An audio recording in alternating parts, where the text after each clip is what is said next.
تبارك وتعالى في القرآن الكريم. بسم الله الرحمن الرحيم. إنا في خلق السماوات والأرض واختلاف الليل والنهار والفلك التي تجري في البحر بما ينفع الناس وما أنزل الله من السماء ماء فأحيا به الأرض بعد موتها وبث فيها من كل دابة وتصريف الرياح والسحاب المسخر بين السماء والأرض ذلك لآيات لقوم يعقلون. صلى الله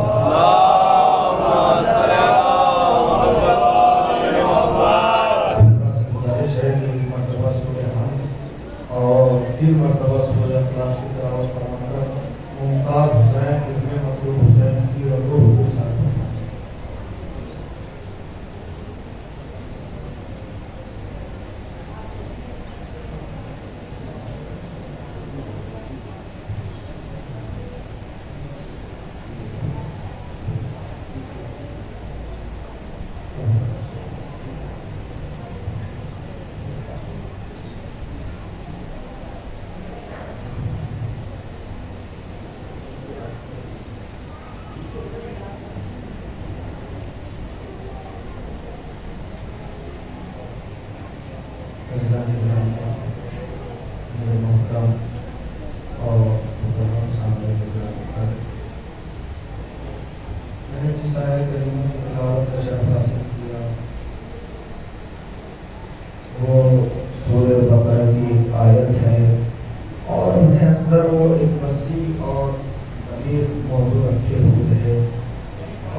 اللہ کو دیکھو، اس آیت کو دیکھو اور اللہ تک پہنچ جاؤ.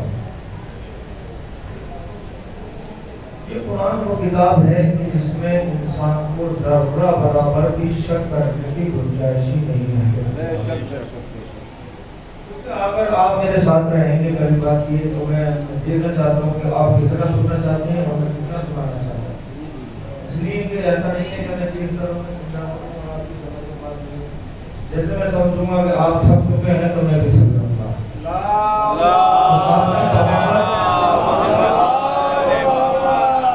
آپ کی سماعت ہے کیونکہ آپ کی قوت سماعت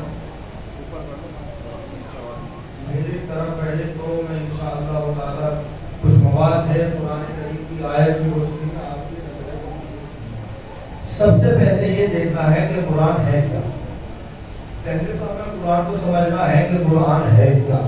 آئیے ہم قرآن کی ایک آیت پڑھتا ہوں. سب سے بڑے سورے کی ایک آیت ہے سورہ بقرہ کی. بسم اللہ الرحمن الرحیم.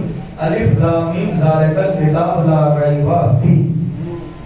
یہ وہ کتاب ہے، یہ یعنی قرآن وہ کتاب ہے کہ اس میں شک و شبہ کی گنجائش نہیں ہے. ترجمہ ہے یہ آیت ہے کہ جو غالباً ہر کوئی اس کا ترجمہ بھی جانتے ہیں اور اس آیت کو حفظ کرتے ہیں.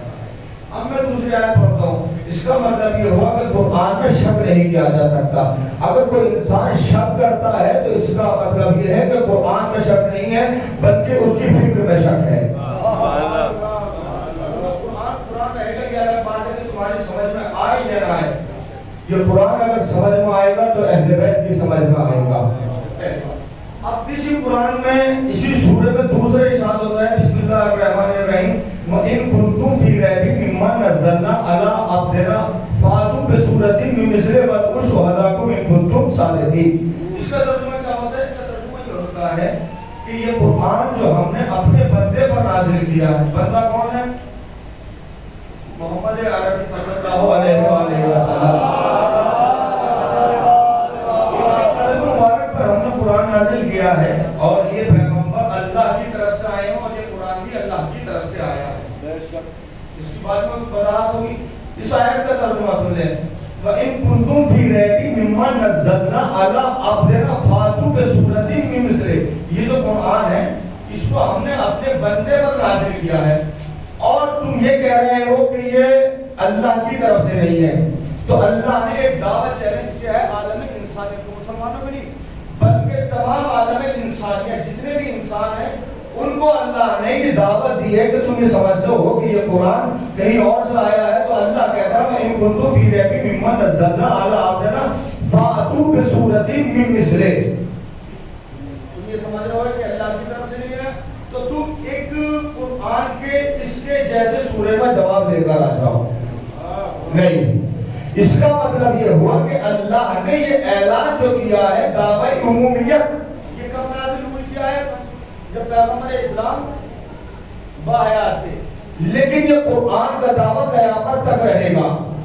یہ نہیں کہ رسول اللہ کے دور میں دعویٰ تھا اور یہ ختم ہو گیا، نہیں، جب تک قرآن رہے گا یہ دعویٰ رہے گا، اور قرآن قیامت تک رہے گا تو یہ دعویٰ قیامت تک رہے گا۔ اس کا مطلب یہ ہوا کہ قرآن آج بھی دعوت دے رہا ہے کہ اگر تم سچے انسان ہو تو اس کے ایک چھوٹے سے سورے کا جواب لے کر آ جاؤ۔ اس کا مطلب یہ ہے قرآن اللہ کی طرف سے ہے اور عالم انسانیت اس پر مجبور ہے کہ یہ قرآن کا جواب نہیں لا سکتے۔ اب جب یہ آیت نازل ہو گئی تو پیغمبر اسلام کا کار تبدیل یہ تھا، تو پیغمبر اسلام نے جب ایک کمال ہے اللہ کا، اللہ نے ہر نبی کو دو کم از کم معجزے دیے ہیں، اور وہ معجزے اس دور میں دیے ہیں کہ اس دور جس دور میں وہ کمال وہ بے حدود پر ہوتا تھا۔ نہیں بات واضح نہیں، مثال دیتا ہوں، جناب داؤد علیہ نبی اللہ کیا ہے؟ نبی۔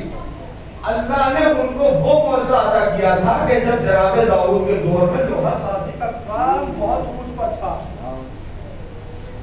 لوگ لوہا سازی پر بڑا عروج کرتے تھے، لیکن اللہ نے جناب داؤد کو وہی معجزہ عطا کیا کہ جو اس دور میں تھا۔ تاریخ یہ بتاتی ہے کہ جناب داؤد اگر لوہے کے ٹکڑے میں انگلیاں اتار دیتے تھے تو ایسا محسوس ہوتا تھا جیسے گھنے ہوئے آٹے میں انگلیاں چلی جاتی ہیں۔ یہ تھا جناب داؤد کا معجزہ۔ اب آگے چلتے ہیں جناب ابراہیم کا معجزہ۔ جناب ابراہیم کے دور میں وہ وقت بڑا عروج پر تھا کہ جب تعمیر سازی تھی، لوگ گھر بنایا کرتے تھے، لیکن اللہ نے جناب ابراہیم کو وہ معجزہ عطا کیا کہ جو ان کے دور میں مشہور تھا۔ نہیں سمجھ پا رہے؟ اب جناب موسیٰ پر چلیے۔ جناب موسیٰ کیا تھے؟ اللہ کے نبی، صاحب کتاب، صاحب شریعت، لیکن ان کے دور میں جادوگری بڑے عروج پر تھی۔ اللہ نے جناب موسیٰ کو جادوگری کے مقابلے پر ایک عصا عطا کیا تھا جس کا نام تھا عصائے موسیٰ۔ اب یہ سارے نبی جتنے تھے ان کے دور کا معجزہ اور تھا۔ اب دور آ جاتا ہے محمد عربی کا، متوجہ ہو جائیے گا، بابا جب ہمارے سوال پڑھیں۔ اب دور شروع ہو جاتا ہے محمد عربی کا۔ محمد عربی کے دور میں بھی دو ایسے فعل عروج پر تھے۔ ایک فعل کا نام ہے عرب کو اپنی فصاحت اور بلاغت پر ناز تھا، اور ایک عرب کو اپنی تلواروں پر ناز تھا۔ یہ دو ناز تھے عربوں کو کہ جو جس پر وہ فخر کیا کرتے تھے، گھمنڈ کیا کرتے تھے، غرور کیا کرتے تھے۔ وہ یہ کہتے تھے کہ ہم سے بڑا کوئی فصیح نہیں ہے، ہم سے بڑا کوئی بہادر نہیں ہے۔ اس دور میں پیغمبر اسلام کو نازل کیا اللہ نے، کیونکہ باطل قوت یہ سمجھ رہی ہے کہ ہماری تلوار سب سے بڑی ہے، ہمارا کلام سب سے بڑا ہے۔ اللہ نے ان کے مقابل میں دو معجزے اتارے۔ ایک معجزے کا نام ہے قرآن، ایک معجزے کا نام ہے ذوالفقار۔ اگر تمہیں اپنی فصاحت پر ناز ہے تو ہم قرآن کو اتار رہے ہیں، اگر تمہیں اپنی تلوار پر ناز ہے تو ہم ذوالفقار کو اتار رہے ہیں۔ ایک سلوات بڑھے محمد وآل محمد۔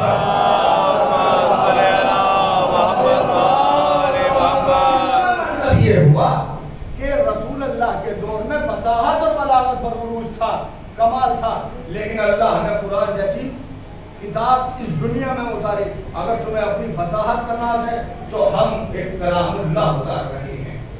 اللہ نے کیا کہا؟ ان کنتم فی ریب مما نزلنا علی عبدنا فاتوا بسورۃ من مثلہ۔ تم اس کا جواب دے کر آ جاؤ اس سورے میں۔ اور اللہ نے ایک اپنی کرامت عطا دکھائی ہے اس آیت میں۔ اللہ نے کہا کہ تم لا تو سکتے ہو مگر میری طاقت کے بنا نہیں لا سکتے۔ من دون اللہ، اللہ کے علاوہ لا کر دکھاؤ اگر تم دعوے میں سچے ہو۔ نہیں، جب یہ آیت نازل ہو گئی تو پیغمبر اسلام نے قرآن کی سارے سورے چھوڑے۔ یہ تاریخ پڑھو میں، سارے سورے چھوڑے، اللہ کو ذلیل ہی کرنا تھا تو قرآن کا سب سے بڑا سورہ کا انتخاب کرتے، لیکن نہیں، پیغمبر نے قرآن کے سب سے مختصر سب سے چھوٹے سورے کو انتخاب کیا۔ اور ہوتا کیا تھا؟ ہوتا یہ تھا کہ خانہ کعبہ کی دیوار پر جس کا شعر جس کا کلام سب سے اچھا ہوتا تھا تو خانہ کعبہ کی دیوار پر چسپاں کر دیتے تھے، یعنی لٹکا دیتے تھے۔ اب پیغمبر اسلام کے بعد جب یہ آیت نازل ہو گئی تو پیغمبر نے کوئی سورے کا انتخاب نہیں کیا، بلکہ پیغمبر نے سورہ کوثر کا انتخاب کیا۔ متوجہ ہو جائیے گا، سورہ کوثر کا انتخاب کرنے کے بعد اس کو خانہ کعبہ پر چسپاں کر دیا۔ اب لوگوں کی عادت یہ تھی کہ وہ صبح اٹھتے تھے اور اس سورے کو دیکھتے تھے، صبح اٹھتے تھے اس کلام کو دیکھتے تھے، اور کمال کی بات یہ تھی کہ اس کلام کو تب تک نہیں ہٹاتے تھے جب تک کہ اس سے بڑا کلام نہ ہو جائے۔ متوجہ ہیں آپ؟ اس سے بڑا کلام نہ ہو جائے تو اللہ کے رسول نے سورہ کوثر کو چپکایا۔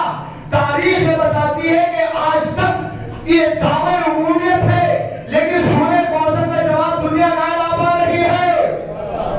آج بھی قرآن کا یہ دعویٰ فضاؤں میں گونج رہا ہے۔ میں ایک لفظ کہتا ہوں، متوجہ ہو جائیے گا کہ آج 1400 برس ہو گئے، دنیا اس چھوٹے سے سورہ کوثر کا جواب نہ لا سکی، تو میں یہی کہتا ہوں کہ جب سورہ کوثر کا جواب نہ لا سکے تو ساقی کوثر کا کیا جواب دے گا؟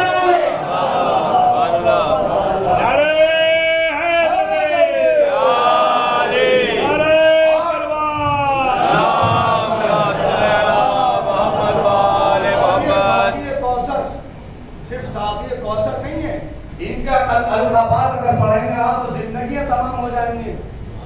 شافعی محشر ہے علی، فاتح خیبر ہے علی، امیر المومنین ہے علی، امام المتقین ہے علی، یعصوب الدین ہے علی، قائد الغر المہاجرین ہے علی۔ کہاں تک القاب کیا ہوا؟ یہ صرف ساقی کوثر نہیں ہے، یہ اسد اللہ بھی ہے، یہ عین اللہ بھی ہے۔ اب ایک لفظ کہتا ہوں کہ جب یہ علی کی ولادت خانہ کعبہ میں ہوئی تھی اور پیغمبر پہنچے تھے علی کے پاس، اپنے ہاتھوں میں لیا، اور ہاتھوں میں لینے کے بعد رسول اللہ نے علی کی آنکھوں کو دیکھا، اور آنکھوں کو دیکھنے کے بعد کہا کہ علی تمہاری آنکھ ہے اللہ، کانوں کو دیکھا، کہا کہ علی تمہارے کان نصر اللہ، زبان کو دیکھا کہ یا علی تمہاری زبان لسان اللہ، یا علی تمہاری آنکھ ہے اللہ، تمہارا چہرہ وجہ اللہ۔ جب یہ سارے القابات علی کے پاس تھے اور رسول اللہ نے کہہ دیا کہ یہ اللہ کی آنکھیں بھی ہیں، اللہ کا چہرہ بھی ہے، اب سوال یہ پیدا ہوتا ہے کہ سارا علی کو اللہ لے گیا، یعنی اس کی آنکھیں اللہ کی آنکھیں، اس کا چہرہ اللہ کا چہرہ، اس کی زبان اللہ کی زبان۔ رسول اللہ کہیں گے نہیں، سارا اللہ علی کے پاس، سارا علی اللہ کے پاس نہیں ہے، بلکہ کچھ علی میرے پاس بھی ہے۔ یا علی لحظہ لحظی، اے علی تیرا گوشت میرا گوشت، یا علی نفس کا نفسی، یا علی تیرا نفس میرا نفس، تیری ہڈی میری ہڈی، تیرا کہنا میرا کہنا۔ اس کا مطلب یہ ہوا کہ کچھ علی اللہ کے پاس ہے، کچھ علی رسول اللہ کے پاس ہے۔ اب ایک لفظ کہتا ہوں کہ علی سے کبھی دشمنی نہ کرنا، کہ اگر علی سے دشمنی کرو گے تو آدھی لعنت اللہ کی طرف سے پڑے گی، آدھی لعنت رسول اللہ کی طرف سے پڑے گی۔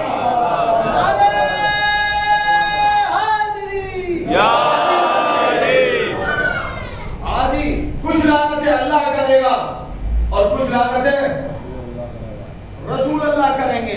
اس کا مطلب یہ ہوا کہ علی کی عداوت، ہمیں پیغمبر کی ایک حدیث پڑھوں، رسول اللہ نے فرمایا یا علی حبک تقوی والایمان وبغضک کفر و نفاق، اے علی تمہاری محبت تقوی بھی ہے اور ایمان بھی ہے، اور تم سے بغض رکھنے والا کافر بھی ہے اور منافق بھی ہے۔ اب میں پھر اسی سورے کی طرف پڑھتا ہوں۔ اللہ نے کہا اِنَّا فِي خَلْقِ السَّمَاوَاتِ وَالْأَرْضِ، اب یہ اللہ کی نشانی۔ آیت کا مطلب یہ ہوتا ہے کسی چیز کو دیکھ کر اس تک حقیقت تک پہنچ جانا۔ ایک لفظ ہے جو مشہور ہے آیت اللہ۔ آیت اللہ کا مطلب کیا ہے؟ کہ اس کو دیکھو اور اللہ کو پہچانو، یہ ہے آیت اللہ۔ اگر میں اس بچے کو دیکھ کر اللہ تک پہنچ جاتا ہوں تو اس کا مطلب یہ ہوا کہ یہ بچہ میرے لیے آیت اللہ ہے، وہ آیت اللہ نہیں جو میرے میں بیٹھے ہیں کہ میرے جفاروں سمجھ لو، چونکہ وہ علم میں بھی آگے ہوتے ہیں، کمال میں بھی آگے ہوتے ہیں. ایک سلام پڑھے محمد والوں.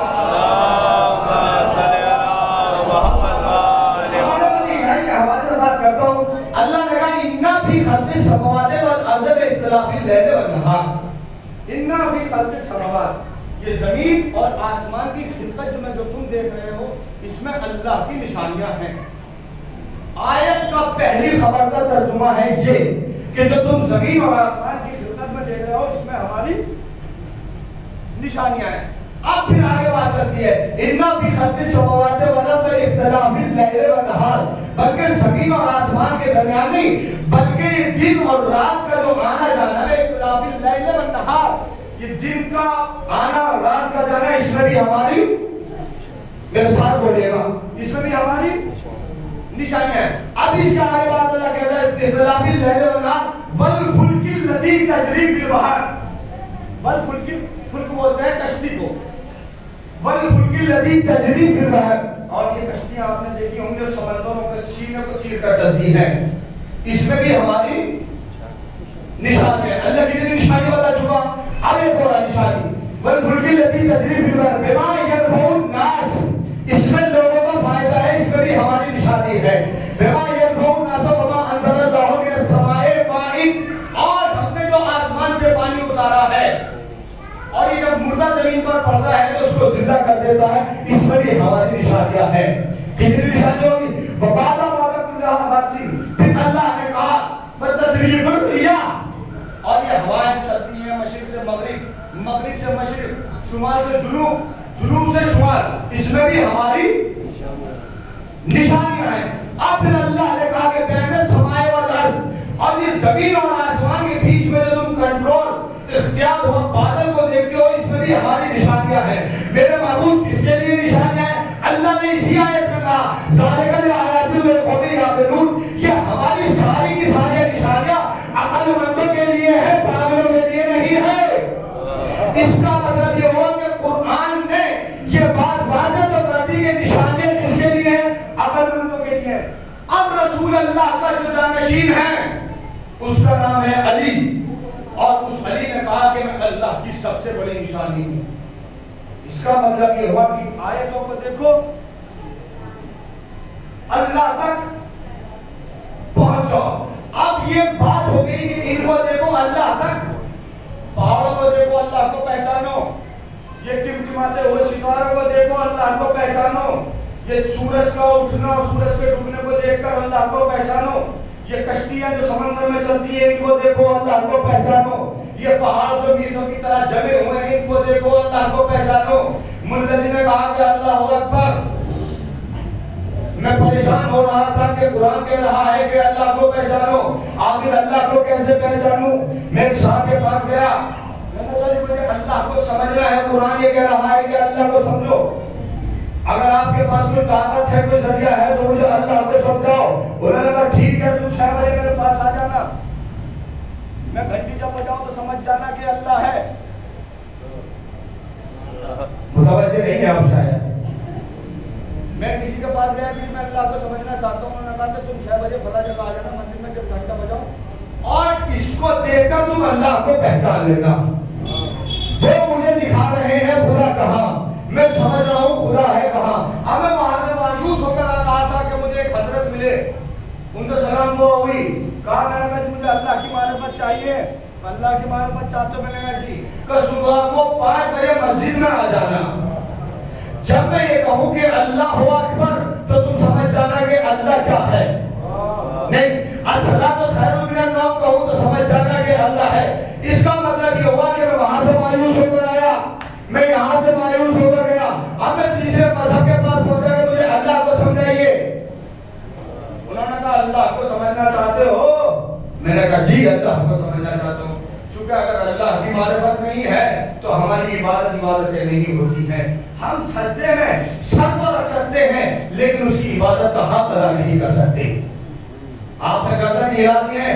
اس کا مطلب یہ ہوا کہ معرفت الہی ہر کسی کے پاس نہیں ہے. جتنی معرفت ہوگی اتنا کمال، اتنی عبادت روز پر ہوگی.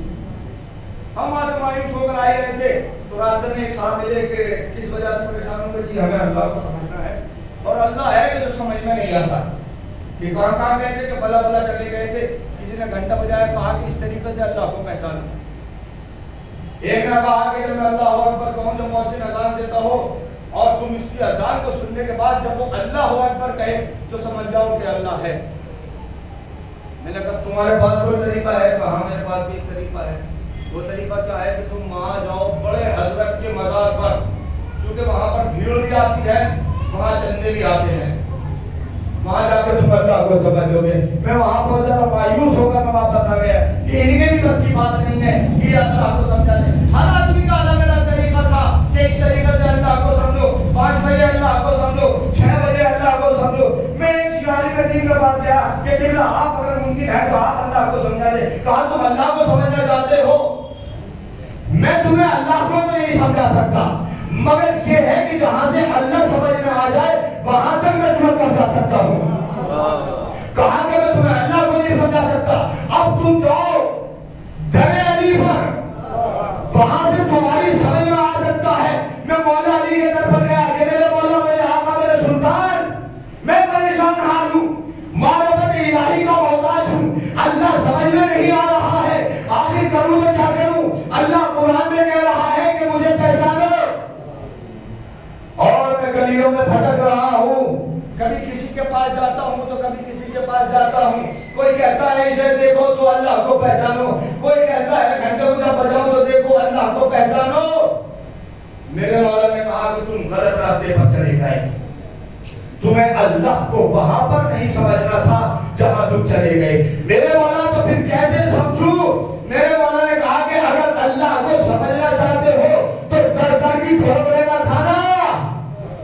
نہیں متوجہ، در در کی ٹھوکریں مت کھانا. میرے مولا نے ارشاد فرمایا من عرف نفسہ فقد عرف ربہ. پہلے اپنے آپ کو پہچانو پھر اللہ کو پہچانو. اس کا مطلب یہ ہوا کہ جب تم اپنے آپ کو نہیں پہچان سکتے تو اللہ کو کیا پہچانو گے؟ ہمیں اسی بھیڑوں میں لگا دیا گیا کہ اس کے ذریعے اللہ کو پہچانو. لیکن کائنات کا امام تھا علی، جس کو سید العرفاء کہا جاتا ہے، جو عرفاء کا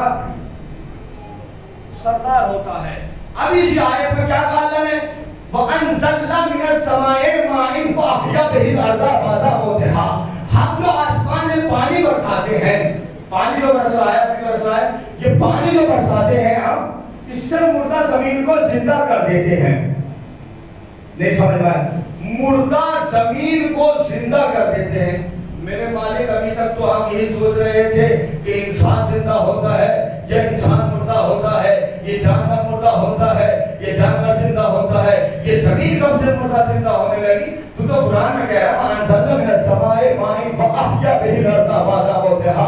اللہ نے کہا کہ زمین بھی مردہ ہوتی ہے، زمین زندہ بھی ہوتی ہے.